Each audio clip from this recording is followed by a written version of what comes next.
சட்டமன்றத்தில் பேசும்போது உண்மை நிலையை தெளிவுபடுத்தத்தான் அப்படின்னு ஏதோ இந்த சட்ட ரீதியாகவும் சத்தியத்திற்காகவும் நடந்தது போல ஏதோ சாமர்த்தியமா பேசுறதா நினைச்சு பேசியிருக்காங்க.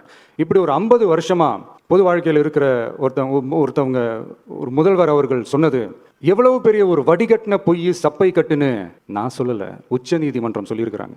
அவங்க சொன்னதெல்லாம் கொஞ்சம் என்னன்னு கொஞ்சம் லைட்டா பார்ப்போமா? மாண்புமை சென்னை உயர்நீதிமன்றத்தின் மாண்புமிகு நீதியரசர் SIT அமைத்து உத்தரவிட்டார் அல்லவா?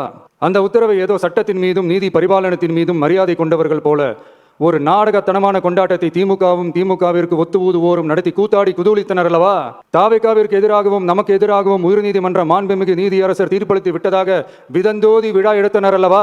அந்த உத்தரவை குறித்து சொல்லும் போது எந்த ஆவணத்தின் அடிப்படையில் அந்த உத்தரவு அமைக்கப்பட்டது? நான் கேட்கல, உச்ச நீதிமன்றம் கேட்டிருக்கிறாங்க.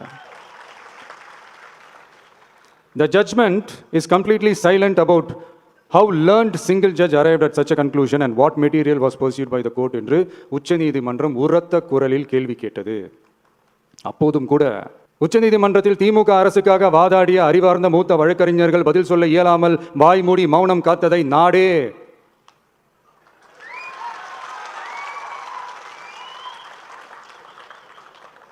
பார்த்ததல்லவா? இதையும் முதல்வர் அவர்கள் மறந்துட்டாரா?